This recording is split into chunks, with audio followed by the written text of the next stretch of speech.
Topic है वो हम लोग आज एक्सप्लेन करेंगे आपको।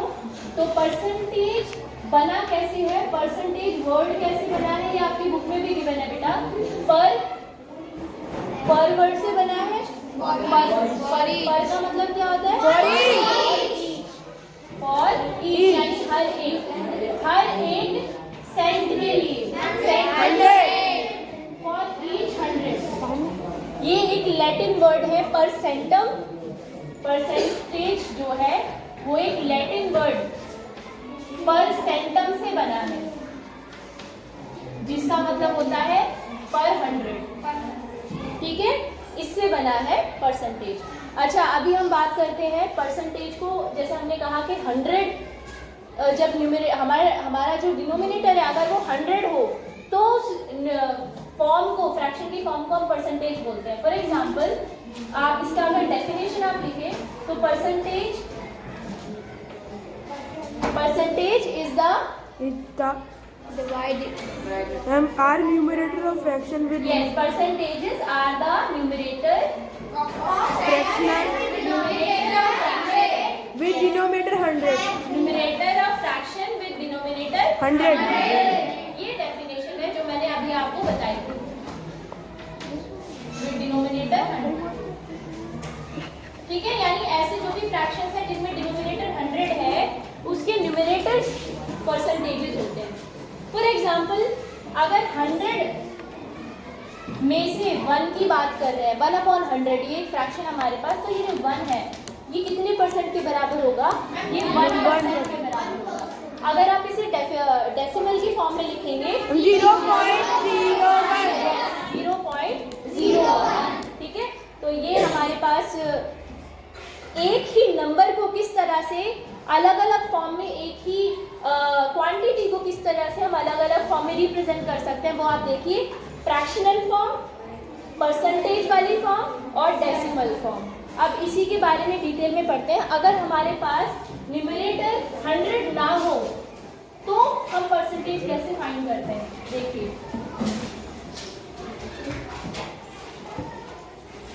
परसेंटेजेस, अगला टॉपिक है percentages. When the total is not 100, अगर टोटल 100 ना हो तो, फॉर एग्जाम्पल, हमारे पास 20 एप्पल्स हैं। 20 एप्पल्स, हमने 20 एप्पल्स खरीदे, लेकिन अनफॉर्चुनेटली हमने ध्यान से नहीं खरीदा उन्हें, तो अनफॉर्चुनेटली उसमें से 8 ही एप्पल्स सही निकले, बाकी सब खराब निकले। तो 20 में से अगर मैं पूछूं कि कितने परसेंट एप्पल्स अच्छे निकले, तो 20 में से कितने एप्पल्स ठीक थे? परसेंटेज वाइज कितने एप्पल्स? तो ये फ्रैक्शन है, इसको परसेंटेज में कैसे? अब यहाँ पे अपॉन में 100 नहीं है, अगर अपॉन में 100 होता तो हम इसे डायरेक्टली लिख सकते थे कि ये हो जाएगा 8%, पर यहाँ पे अपॉन में 100 नहीं है, डिनोमिनेटर 100 नहीं है, डिनोमिनेटर इज समथिंग एल्स, कुछ और है। तो हम इसको परसेंटेज में कैसे कन्वर्ट करते हैं?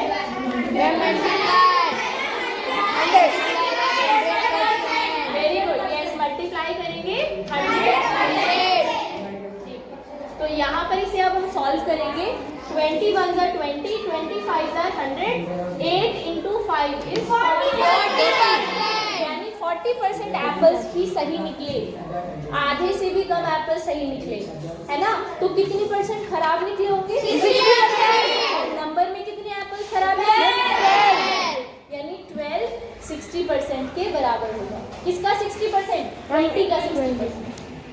आगे समझ में? ठीक है, अभी अगला टॉपिक हम करते हैं, वो बिल्कुल सेम है, ऐसे ही। ठीक है,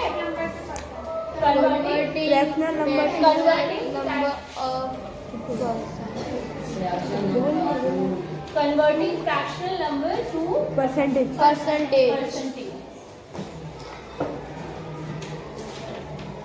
बेटा यहाँ पर आप सेम चीज करोगे जो ऊपर आपने सीखी है। आपके पास कोई फ्रैक्शन है, जैसे कि एग्जांपल लेते हैं, क्लास है, क्लास में 25 स्टूडेंट्स हैं, उन 25 स्टूडेंट्स में से 15 गर्ल्स हैं, 15 लड़कियां हैं, तो कितने परसेंट लड़कियां हैं?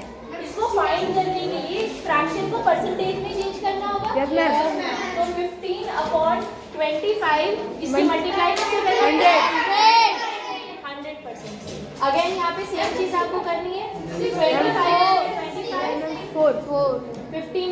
about 60%.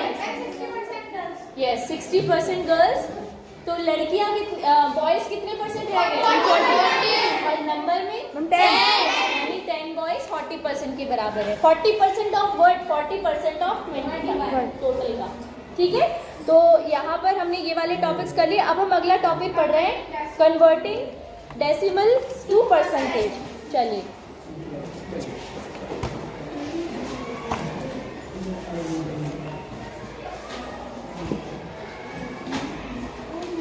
अगर हमें डेसिमल नंबर दिया हो तो हम उसको परसेंटेज में कैसे कन्वर्ट कर सकते हैं? बहुत ही सिंपल है।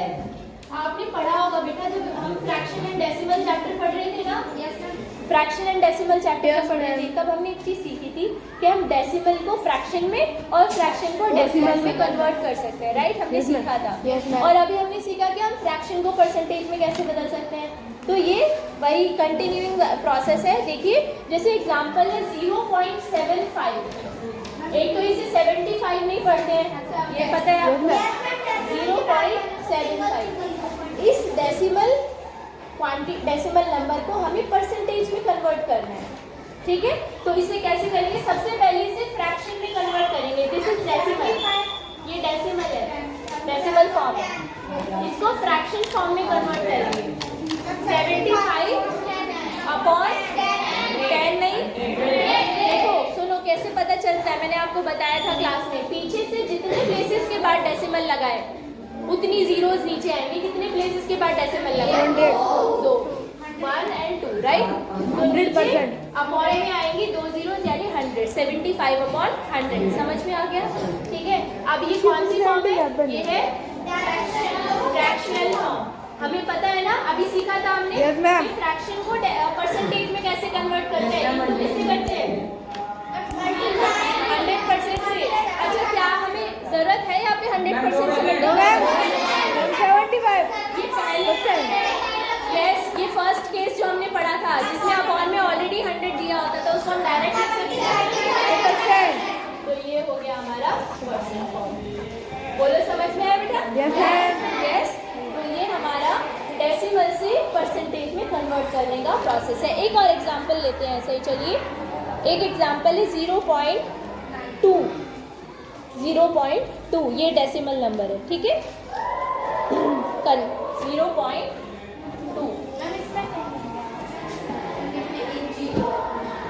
0.2 डेसिमल नंबर है। इसको हमें 0.2 डेसिमल नंबर है, इसको हमें सबसे पहले फ्रैक्शन में कन्वर्ट करेंगे। क्या होगा? मंदाकिनी बताओ बेटा, क्यों होगा 10? 2/10 क्यों होगा? कोई और नहीं बोलेगा, बताओ मंदाकिनी बेटा। 10 क्यों ले रहे हैं, 100 क्यों नहीं ले रहे हैं अपॉन में? यस, एक प्लेस के बाद लगा। वेरी गुड, पीछे से एक प्लेस के बाद डेसिमल लगाए, इसलिए हमने नीचे एक 0 यानी 10 लिया। तो 2/10 डेसिमल को फ्रैक्शन में कन्वर्ट किया। अब यहाँ नीचे टोटल 100 नहीं है, तो आप इसे डायरेक्ट परसेंटेज में नहीं लिख सकते। अब इसे मल्टीप्लाई करना पड़ेगा। 100 से मल्टीप्लाई करेंगे 100%। 100% डालते हैं, तो ये 10 से 20%। आगे समझ में?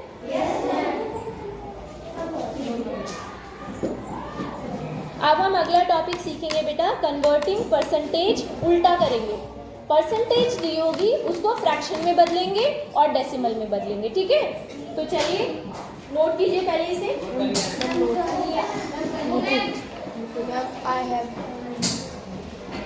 पूजा, आपको समझ में आ रहा है बेटा? ठीक है। Converting, next topic is converting percentage Converting percent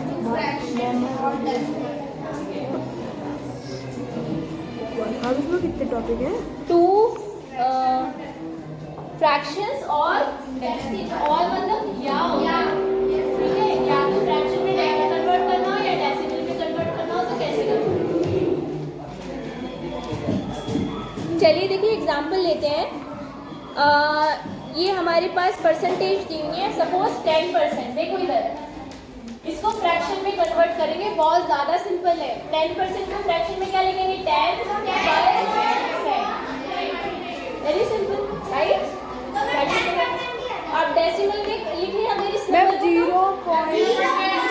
0.10 नीचे 2 zeros हैं, तो इस नंबर में जो न्यूमरेटर का नंबर है इसमें पीछे से 2 प्लेसेस के बाद डेसिमल लगेगा। 0.10 डेसिमल में जब कन्वर्ट करेंगे तो यहाँ पे डेसिमल लगेगा। आगे कुछ नहीं है, आगे कुछ नहीं है तो हम क्या लगाएंगे? ये हमारा मैम 0.1 आगे समझ में।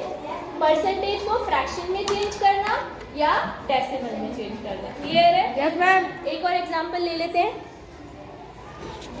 125%। 125%।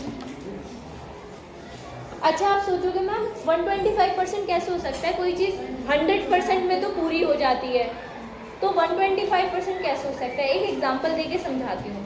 मान लीजिए किसी की सैलरी पहले 20,000 थी, 20,000 थी, उसका प्रमोशन हुआ, उसकी सैलरी 50,000 हो गई, 50,000। पहले 20,000 थी, अब 50,000 हो गई। उसकी सैलरी डबल से भी ज़्यादा हो गई, यानी उसकी सैलरी 20,000 में 20,000 तो जुड़े ही, 100% तो ऐड हुआ ही, साथ में कुछ और भी ऐड हुआ है। आ रहा है समझ में? साथ में कुछ और भी ऐड हुआ है। तो ये जो सिचुएशंस होती हैं जिसमें डबल से भी ज़्यादा हमारा इंक्रीज होता है, उसमें 100% से ज़्यादा आता है। परसेंटेज बनती है। आगे समझ में? यस, ठीक है। अगर कोई चीज़ आधी बढ़ती है तो 50% बढ़ी, कोई चीज़ आधे से ज़्यादा बढ़ी तो 50% से ऊपर चलता है, 75%, 80%। कोई चीज़ डबल हो गई तो वो 100% बढ़ गई। आगे समझ में? और कोई चीज़ डबल से भी ज़्यादा बढ़ी तो वो 100% से भी ज़्यादा बढ़ गई। क्लियर हुआ? यस, ठीक है। तो अब यहाँ पर 125% का मतलब समझेंगे। सबसे पहले से फ्रैक्शन में कन्वर्ट करेंगे, तो 125% हो गया फ्रैक्शन में कन्वर्ट। Yes ma'am. आप डेसिमल में करेंगे तो पहले नंबर लिए तो 125, डेसिमल कहाँ लगाएंगे? 1.25 पीछे से 2 प्लेसेस के बाद। 1.25 ये आंसर है हमारा। इजी था? यस समझ में आ गया? यस, नोट कीजिए। होमवर्क नोट करो बेटा। होमवर्क में आपको एक्सरसाइज 8.2 के जो फर्स्ट क्वेश्चन है वो करना है, सेकंड क्वेश्चन करना है, फर्स्ट और सेकंड क्वेश्चन, और थर्ड एस्टिमेशन। ठीक है, ये क्वेश्चंस आपको करना है। ऑल्सो आपको क्वेश्चन नंबर 6 भी करना है। Question number 6 you can solve, आप कर सकते हो।